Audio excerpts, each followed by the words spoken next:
이사야 10장 1절에서 4절입니다. 불의한 법을 공포하고 양민을 괴롭히는 법령을 제정하는 자들아, 너희에게 재앙이 닥친다. 가난한 자들의 소송을 외면하고 불쌍한 나의 백성에게서 권리를 박탈하며 가부들을 노략하고 고아들을 약탈하였다. 주님께서 징벌하시는 날에, 먼 곳으로부터 재앙을 끌어들이시는 날에 너희는 어찌하려느냐? 누구에게로 도망하여 도움을 청할 것이며 너희의 재산을 어디에 감추어 두려느냐? 너희는 포로들 밑에 깔려 밟혀 죽거나 시체 더미 밑에 깔려 질식할 것이다. 그래도 주님께서는 진노를 풀지 않으시고 심판을 계속하시려고 여전히 손을 들고 계신다. 아멘. 북왕국의 지도자들의 부패를 책망하면서 심판을 경고하고 있습니다. 이절에 불쌍한 나의 백성에게서 권리를 박탈하고 가부들을 노략하고 고아들을 약탈하였다고 했습니다. 하나님은 불쌍한 자들을 보호하시는 분이십니다. 약자를 약탈하는 자는 이런 하나님께 대항하는 자입니다.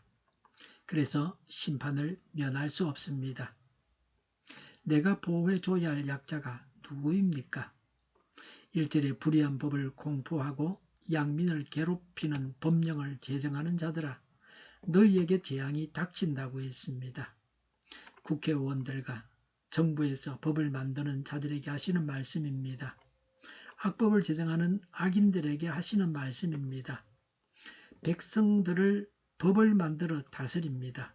요새는 소수자 인권이라고 하면서 동성애자, 성전환자들을 위한 세상이 되어가고 있습니다. 성전환 수술비를 국가가 되어 주어야 한다고 그런 법을 만들자고 합니다. 인권이라는 이름 하에 성경 말씀과는 정반대로 가고 있습니다. 지도자들은 하나님의 법에 따라 정의를 시행함으로써 생활 능력이 없는 연약한 백성들을 보호해야 함에도 불구하고 자신들의 이익을 위해서 자신들의 권력을 악용하여 오히려 그들에게 불리한 법령들을 마구 만들었습니다. 당시 이스라엘의 지도자들은 자신들의 이익을 위해 법을 왜곡했습니다. 힘 있는 사람에게 유리한 법, 가난한 사람에게 불리한 법을 만들었습니다. 법이 악법입니다. 양민을 괴롭게 하는 법을 만듭니다. 가난한 자는 더 가난하게 만듭니다. 가난한 자의 것을 착취하는 법을 만듭니다. 역사적으로 가난한 자들이, 가진 자들이 약자들을 약탈할 때에는 악법을 만들어서 했습니다. 농민들의 땅을 빼앗을 때 악법을 제정해서 했습니다. 본래 법은 부자들과 힘 있는 자들의 권력 남용을 억제하고 가난한 자를 보호하기 위해서 제정되어야 합니다. 그러나 북왕국에서는 정반대의 취지에 의해서 법이 만들어졌습니다. 오늘날도 국회의원들만 좋은 법을 만들고 있습니다. 자신들이 받는 돈도 자신들이 정합니다. 연봉을 얼마나 받고, 그리고 무슨 비 해서 자기들이 받는 것은 자기들이 정해서 풍족하게 받고 있습니다. 법은 가진 자들이 마음대로 주무를 수가 있습니다. 그러나 하나님은 악법을 만드는 자들을 심판하십니다. 하나님께서 이 말씀대로 악법을 만드는 자들을 벌하소서. 악인이 악법을 만들 수 있지만 죄악에 대한 징계는 피할 수 없습니다. 우리는 우리 가정에서, 우리 주위에서, 가정에서 악한 법을 만들어서 불공평하게, 불의하게 해서 남에게 손해를 끼쳐서는 안 됩니다. 악법을 만드는 것이 하나님께서 싫어하시는, 진노하시는 죄악입니다. 여기서 중요한 질문이 있습니다. 하나님은 무엇을 보시는가? 하나님은 단지 결과만 보시는 것이 아닙니다. 권력이 사용되는 방식을 보십니다. 성경은 분명히 말씀합니다. 권력은 소유가 아니라 청지기직입니다. 직분은 특권이 아니라 책임입니다. 오늘 우리 사회에서도 마찬가지입니다. 직장, 가정, 교회, 사회 속에서 누군가를 통제하거나 결정할 수 있는 위치에 있는 사람은 반드시 기억해야 합니다. 나는 하나님 앞에서 권력을 사용하고 있는가? 2절에 가난한 자의 소송을 외면하고 그랬습니다.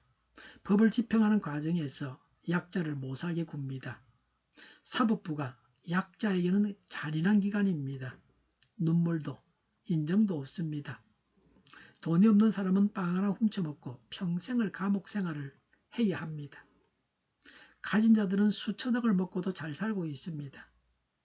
실제로 법은 만인에게 불공평하게 적용되어집니다.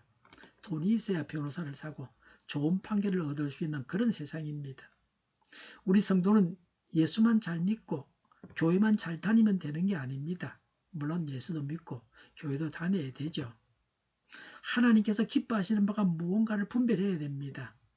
국회에도 법조계에도 성도들이 있어서 하나님께서 원하시는 일을 해야 합니다.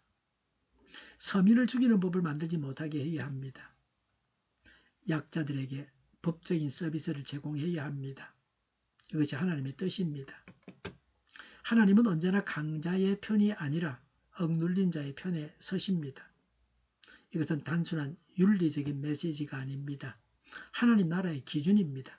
예수님도 말씀하셨습니다. 마태복음 25장 40절에 임금이 그들에게 말하기를 내가 진정으로 너희에게 말한다. 너희가 여기 내 형제 자매 가운데 지극히 보잘것없는 사람 하나에게 한 것이 곧 내게 한 것이다 할 것이다 라고 했습니다.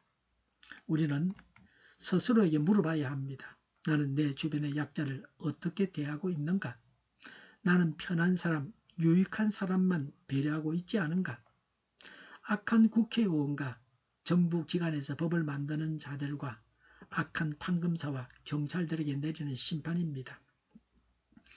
1절에 악법을 만드는 자에게 재앙이 닥친다고 했습니다. 3절에 주님께서 징벌하시는 날에 먼 곳으로부터 재앙을 끌어들이시는 날에 너희는 어찌하려느냐라고 했습니다. 임박한 심판의 날에 참상을 보지 못한 채 영적으로 무감각하고 무지한 가운데 자신들의 영화가 언제까지나 계속되리라고 생각합니다.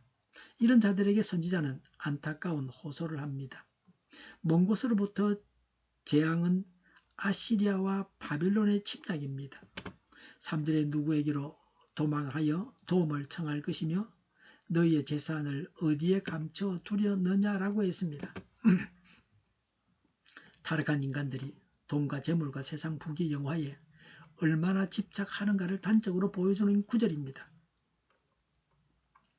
재앙을 당할 때에 불의하게 모은 재물을 다 잃어버리고 맙니다.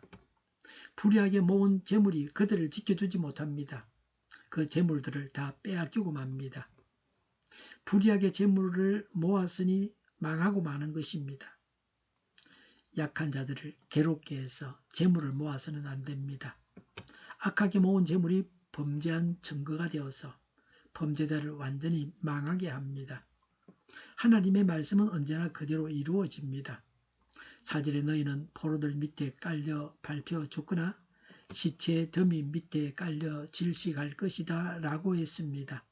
악한 지도자들이 포로가 되어서 잡혀가거나 죽임을 당해도 곱게 죽게 되는 것이 아닙니다. 수치스럽게 죽습니다. 고통스럽게 죽습니다. 비참한 최후를 맞이하게 됩니다. 그래서 집착했던 부귀영화가 무용지물이 되고 맙니다. 무용지물이 되고 맙니다. 하나님께서 내리시는 재앙이라 피할 수 없습니다. 4절에 그래도 주님께서는 진노를 풀지 않으시고 심판을 계속하시려고 여전히 손을 들고 계신다고 했습니다. 죽고 또 죽고 포로로 잡혀가고 나라가 망해도 하나님의 진노는 멈추지 않습니다. 포로로 잡혀간 후에도 오랫동안 고통이 계속된다고 하는 것입니다. 나라가 멸망한 이후에도 계속해서 고통을 당합니다. 멸망할 때도 고통을 당했지만 망한 후에도 고통을 당합니다. 죽을 때까지 고통을 당합니다. 포로에서 돌아오지 못합니다. 북왕국 이스라엘은 포로에서 귀환하지 못합니다. 북왕국의 주된 지파는 에브라임과 므낫세 지파입니다.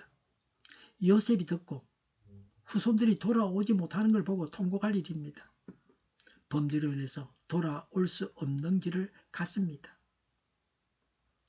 물론 유다가 돌아왔지만 결국 예수님을 십자가에 못 박았습니다. 그러려고 돌아왔는가? 그렇게 말할 수도 있습니다. 안 돌아온 것이 차라리 낫다. 그렇게 말할 수도 있습니다. 죄를 지어도 이렇게 죄를 지어서는 안 됩니다. 유다는 70년 포로 생활 후에도 회복시키실 것을 약속하셨던 것과는 대조적입니다. 그들의 죄가 얼마나 심각한가를 보여주고 있습니다. 하나님의 진노가 얼마나 대단한가를 알게 합니다. 이들은 죄질이 나쁨으로 끔찍한 징계를 당합니다. 지도자들이 섬겨야 할 백성을 하나님께서 주신 권력을 가지고 해쳤기 때문에 죄질이 나쁜 것입니다. 이방인과 연합해서 동족을 공격해서 하나님의 눈밖에 났습니다. 하나님의 사람들이 지어서는 안 되는 죄가 있습니다. 심각하고 큰 죄도 있습니다. 하나님께서 무척 싫어하시는 죄가 있습니다. 강자 편이 아니라 약자의 편에 하나님은 서셨습니다. 죄인을 정죄하기보다 예수님은 대신에 십자가를 지셨습니다.